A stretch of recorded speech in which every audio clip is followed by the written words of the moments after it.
اس حدیث پاک کو پڑھتے بھی ڈر لگتا ہے، بیان کرتے بھی ڈر لگ رہا ہے۔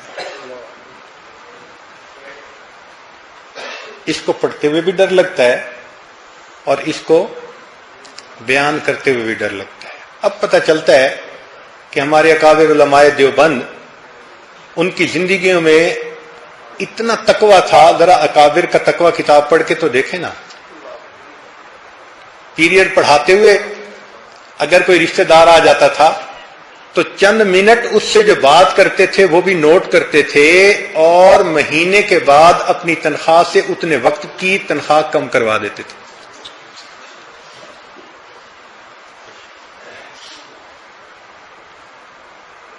یہ اس لیے تھا کہ ان کو معرفت تھی اس بات کی کہ پرہیزگاری کا اللہ کے ہاں کیا رتبہ ہے، کیا درجہ ہے۔ بہت محتاط تھے۔ چنانچہ یہ حدیث مبارکہ انس رضی اللہ تعالیٰ عنہ نے روایت کی کہ نبی علیہ الصلوۃ والسلام نے ارشاد فرمایا، من لم یکن لہ ورع یسدہ معصیۃ اللہ اذا خلا، جس بندے کے پاس اتنی ورع نہ ہو جو اس کو تنہائی میں گناہ سے روک دے، جس بندے کے پاس اتنی پرہیزگاری نہ ہو کہ وہ پرہیزگاری اس کو تنہائی میں گناہ سے روک دے، فرمایا من لم یکن لہ ورع یسدہ معصیۃ اللہ اذا خلا لم یعبأ اللہ بشیء من عملہ، اللہ کو اس کے کسی عمل کی کوئی ضرورت نہیں۔ جس بندے میں اتنی پرہیزگاری نہیں کہ وہ تنہائی میں گناہ سے بچ سکے، اب جلوت میں کیے ہوئے اس کے کسی عمل کی اللہ کو کوئی ضرورت نہیں۔ ایسے لگتا ہے کہ جلوت کے عمل منہ پہ مار دیں گے اگر خلوت میں اس بندے کے اندر خوف خدا نہیں ہوگا۔ اب یہ حدیث مبارکہ جب پڑھتے ہیں نا تو ڈر لگتا ہے۔ سوچئے، اللہ اکبر، درنگی چھوڑ دے، یک رنگ ہو جا، سراسر موم ہو جا، یسن، اللہ تعالیٰ فرما دیں گے یہ عمل تو نے میرے لیے نہیں کیے تھے، یہ بندوں کے لیے کیے تھے۔ تیرا معبود میں نہیں تھا، تیرا معبود بندے تھے، ان کو پوجتا تھا، اپنے نفس کو پوجتا تھا۔ اگر تم مجھ سے ڈرتا ہوتا تو تنہائی میں بھی گناہوں سے بچتا۔ اس لیے علماء نے لکھا ہے کہ دو صراط ہیں، ایک دنیا میں ہے، ایک آخرت میں ہے۔ جو دنیا میں صراط ہے اس کو ہم صراط مستقیم کہتے ہیں، جس کی دعا مانگتے ہیں اہدنا الصراط المستقیم۔ قرآن مجید میں اللہ فرماتے ہیں ھذا صراط مستقیم۔ تو ایک دنیا کی صراط ہے اور ایک آخرت میں پل صراط ہے۔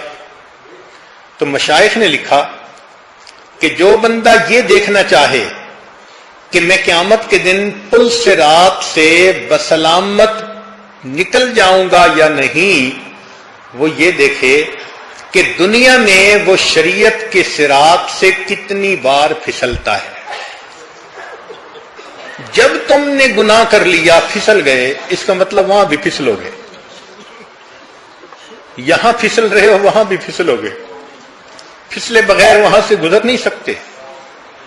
اس صراط کا نمونہ اللہ نے یہاں شریعت کو صراط بنا دیا۔